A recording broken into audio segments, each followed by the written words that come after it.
آج کی کہانی ایک تھرل اور ایک ایسے مستقبل کی ہے جہاں انسان نہیں بلکہ بندر حکمران ہے، اور اس میں جو کچھ ہونے والا ہے وہ بہت حیران کن ہے۔ کہانی کی شروعات ہوتی ہے سال 2029 سے، جہاں ایک اسپیس اسٹیشن پر ریسرچ جاری ہے۔ یہاں انسان بندروں کو مختلف اسپیس تجربات کے لیے تربیت دیتے ہیں۔ ان سب بندروں میں سب سے ذہین اور تربیت یافتہ بندر ہے پریکلز۔ یہ بندر نہ صرف کنٹرول سمجھتا ہے بلکہ اسپیس شٹل بھی چلانا جانتا ہے۔ اسے تربیت دینے والا انسان کیپٹن لیو ڈیوڈسن ہے، ایک ماہر پائلٹ جو بندروں سے زیادہ سیکیورٹی پروٹوکول کو مانتا ہے۔ ایک دن اسپیس میں ایک خطرناک الیکٹرو میگنیٹک اسٹارم دکھائی دیتا ہے۔ یہ طوفان معمول کے خلائی طوفان جیسا نہیں بلکہ ایک پراسرار توانائی کا دائرہ ہوتا ہے جس کی کسی کو بھی سمجھ نہیں آتی۔ اسٹیشن کے کمانڈر فیصلہ کرتے ہیں کہ پہلے پریکلز کو اس کے اندر بھیجا جائے تاکہ ڈیٹا اکٹھا ہو سکے، لیکن جیسے ہی پریکلز اس طوفان میں داخل ہوتا ہے اس کا رابطہ کٹ جاتا ہے۔ لیو کے اندر بے چینی بڑھتی ہے، وہ اپنے ساتھی کو چھڑانے کو تیار نہیں اور بغیر اجازت وہ خود ایک پوڈ میں بیٹھتا ہے اور اسی طوفان میں داخل ہو جاتا ہے۔ طوفان میں داخل ہوتے ہی اس کا جہاز ہلنے لگتا ہے، معلوم نہیں وہ کہاں ہے۔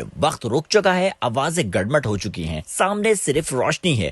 پھر اچانک دھماکہ ہوتا ہے اور اس کے بعد خاموشی۔ لیو آنکھ کھولتا ہے مگر اب وہ خلا میں نہیں ہوتا۔ اس کا جہاز کسی نامعلوم جنگلوں سے بھری زمین پر کریش ہو چکا ہے۔ اٹھنے کے بعد وہ دیکھتا ہے کہ ماحول زمین جیسا ہے مگر مختلف۔ اس کے آس پاس لوگ ہیں مگر ان کی حالت بہت مختلف ہے۔ وہ انسان ہیں لیکن ان کی آنکھوں میں خوف ہے، حرکتوں میں وحشت ہے اور وہ ایک لفظ بھی نہیں بولتے۔ اچانک درخت کانپنے لگتے ہیں، گھوڑوں کی آوازیں سنائی دیتی ہیں اور پھر ایک ہولناک منظر سامنے آتا ہے۔ گھوڑوں پر بیٹھے ہوئے بندر، ان کے پاس ہتھیار ہیں اور وہ بہت منظم انداز میں انسانوں کو پکڑ رہے ہیں۔ یہ منظر لیو کے ذہن میں جھٹکا بن جاتا ہے کیونکہ یہاں بندر انسانوں کو شکار سمجھتے ہیں۔ لیو کو بھی دوسرے انسانوں کے ساتھ قید میں ڈال دیا جاتا ہے۔ وہ چیختا ہے، بولتا ہے مگر کسی کو سمجھ میں نہیں آتا وہ عام انسانوں سے مختلف ہے۔ قیدیوں کو بندروں کے شہر لے جایا جاتا ہے۔